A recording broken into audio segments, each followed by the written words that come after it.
Hola queridos amigos y hermanos, un saludo grande, espero que estén bien en sus casitas. Bueno, el día de hoy vamos a hablar sobre la gracia de Dios. ¿Qué es la gracia de Dios? Si bien es cierto, la gracia se parece mucho a la palabra de gratitud que nosotros decimos cuando damos la gracia a alguien, pero no tiene mucho que ver con la gracia de Dios. Lo que realmente es la gracia de Dios es un regalo de Dios, un regalo divino, es un favor inmerecido de parte de Dios hacia nosotros, hacia un ser humano. Eh, es un regalo de alguien que está en una mayor posición hacia alguien que está en una menor posición. O sea, Dios agachándose y regalándonos algo y nosotros extendiendo nuestras manos y recibiendo ese regalo. En muchos países también podemos ver que existe diferentes tipos de regalos hacia las personas que no se lo merecen. Por ejemplo, está la gracia, la nacionalidad por gracia, que es cuando una persona no pertenece a una nación, pero ha hecho un acto memorable para esa nación y le otorgan la nacionalidad por gracia. Pero hablando bíblicamente, ¿qué es la gracia de Dios? Bueno, tenemos que hacer una diferencia. En la gracia de Dios existen dos tipos de gracia. Existe la gracia común y existe la gracia salvadora, ¿ya? Y ahí es donde tenemos que hacer la diferencia entre la gracia común y la gracia salvadora, porque son dos tipos de gracia que se nos menciona en la Biblia, pero son diferentes. Gracia común. La gracia común es un regalo de Dios, pero no quiere decir que sea el regalo de la salvación, no es la gracia de salvación. Recuerden que gracia significa regalo inmerecido, favor inmerecido.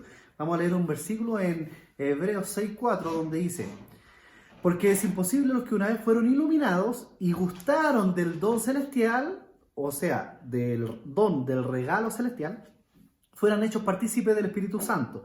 Y asimismo gustaron de la buena palabra de Dios y los poderes del siglo venidero. Y recayeron otra vez, sean otra vez renovados para el arrepentimiento. Lo clave acá es donde dice don celestial.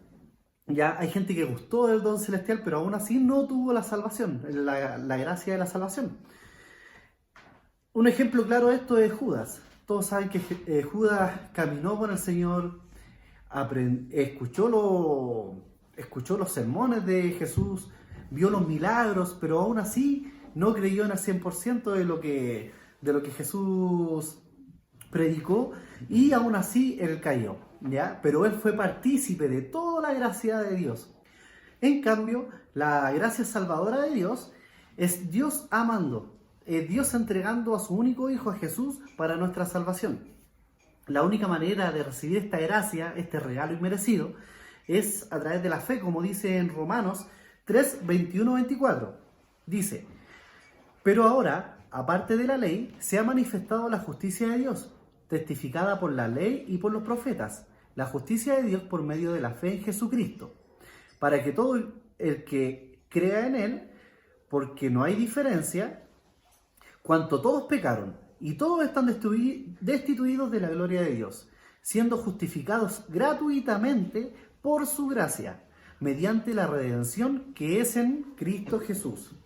Si bien es cierto, la gracia salvadora a veces la podemos confundir con misericordia, pero hay que hacer una pequeña diferencia, no es lo mismo. Por ejemplo, no es lo mismo que Dios tenga misericordia y a pesar de ser pecadores, no nos castigue, ¿ya? En cambio, la gracia es que a pesar de que somos pecadores, recibimos bendición de parte de Dios.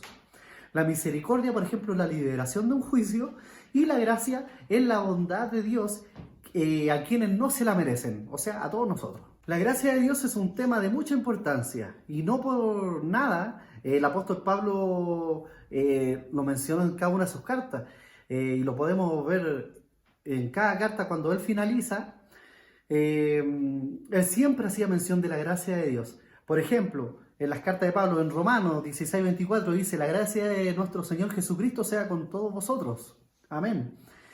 En 1 Corintios 16:23 dice: la gracia del Señor Jesucristo esté con vosotros. En 2 Corintios 13:14, la gracia del Señor Jesucristo, el amor de Dios y la comunión del Espíritu Santo sea con todos vosotros. Amén. Gálatas 6:18 dice: hermanos, la gracia de nuestro Señor Jesucristo sea con vuestro espíritu. Amén. Filipenses 4:23, la gracia de nuestro Jesucristo sea con todos vosotros. Amén. Colosenses 4:18 dice, la salutación de mi propia mano, de Pablo, acordaos de mis prisiones, la gracia sea con vosotros, amén.